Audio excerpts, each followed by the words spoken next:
Hello दोस्तों, जय हिंद, वंदे मातरम। मैं सीडी टा न्यूज सब्जेक्ट चैनल पर आप सभी का स्वागत है। दोस्तों, आखिर हमारे देश में 26-27 दिन हो गए हैं, एक मुद्दा बड़े जोरों शोर से चल रहा है, इलेक्टोरल बॉन्ड। आखिर यह इलेक्टोरल बॉन्ड है क्या, और यह मुद्दा क्या है, और यह मामला क्या है कि जिसमें सीजेआई यानी कि चीफ जस्टिस ऑफ इंडिया को सीधे हस्तक्षेप करना पड़ रहा है। दोस्तों, इलेक्टोरल बॉन्ड का जहां तक मेरा समझना है कि उपनाम चुनावी चंदा है। हमारे देश के चीफ जस्टिस ऑफ इंडिया आदरणीय चंद्रचूड़ जी पिछले 26-27 दिन से एसबीआई बैंक से इस इलेक्टोरल बॉन्ड यानी कि चुनावी चंदे का हिसाब मांग रहे हैं कि कब, किसने और कौन सी पार्टी को चुनाव में कितना चंदा दिया था।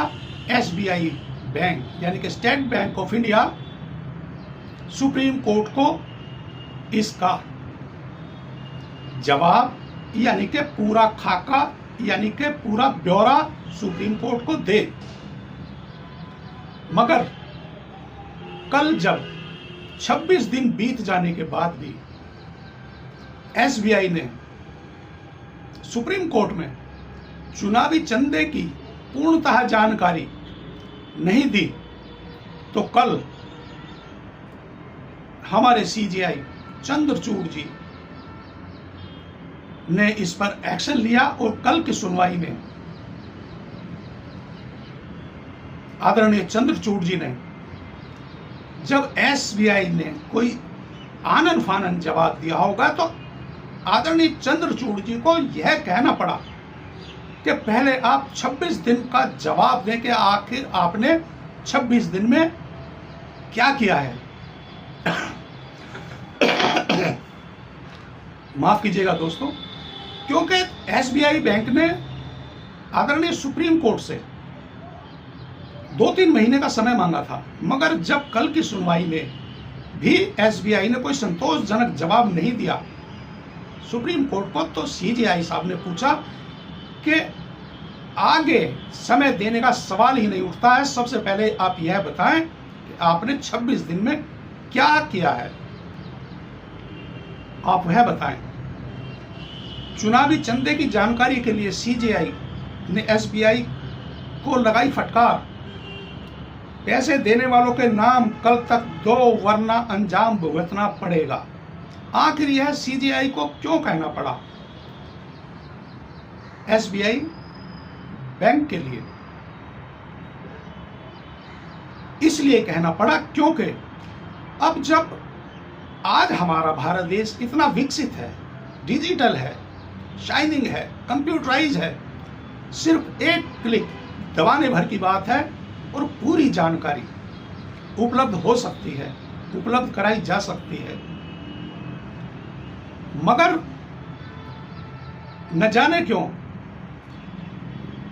मैं यह भी नहीं कहता सीधे सीधे कि एसबीआई शायद इस मामले को छुपाना चाहता है या दबाना चाहता है, मगर 26 दिन का समय कोई मामूली समय नहीं होता है। 26 दिन के अंदर आपने क्या क्या काम किया, आपने कितनी जानकारी जुटाई और आपकी प्रोग्रेस क्या है और आपकी वर्क एंड रिपोर्ट क्या है, यह जब सीजेआई आदरणीय चंद्रचूड़ जी ने सख्ती से पूछा, तो एसबीआई के होश हवाई हो गए। और इसी के साथ ही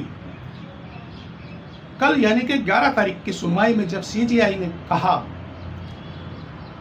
सख्ती से, तो एसबीआई बैंक ने फिर 3 हफ्ते का जवाब मांगा, मगर सीजेआई ने सख्त शब्दों में कहा कि 3 हफ्ते क्या, आपको कल ही यानी कि आज शाम तक पूरी जानकारी देनी पड़ेगी, वरना आप अंजाम भुगतने के लिए तैयार रहें। और इलेक्शन कमेटी को भी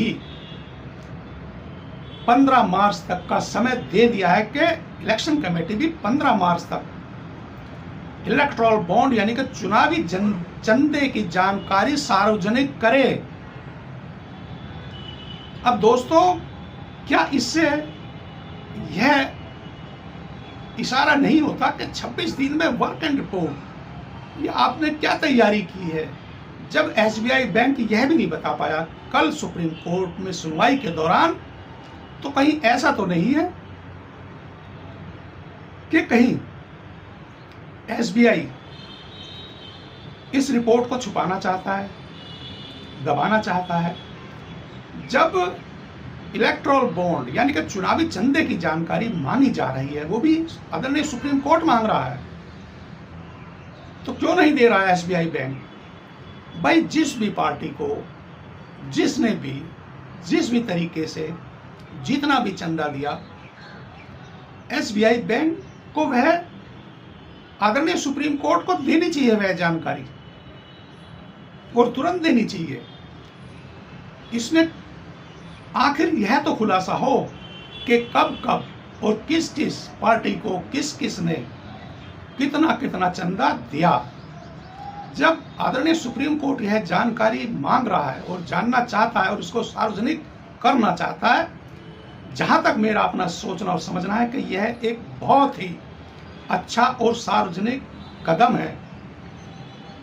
क्या आम जनमानस को या जनता को यह सब जानने का अधिकार नहीं है? जरूर है यह जानने का अधिकार। तो दोस्तों, यह है मेरा आज का वीडियो। आज शाम तक का सुप्रीम कोर्ट ने एसबीआई बैंक को सख्ती से पूरी जानकारी और बायोडाटा देने के लिए कहा है। तो देखते हैं कि आज शाम तक एसबीआई बैंक आदरणीय सुप्रीम कोर्ट को इलेक्टोरल बॉन्ड यानी कि चुनावी चंदे की पूर्णतः जानकारी का खुलासा करता है कि नहीं करता है। दोस्तों,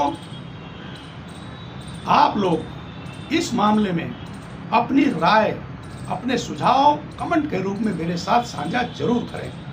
और यदि आप लोगों ने मेरा न्यूज सब्जेक्ट चैनल सब्सक्राइब नहीं किया है तो जल्दी से सब्सक्राइब करें, लाइक करें और कमेंट्स कर जरूर बताएं।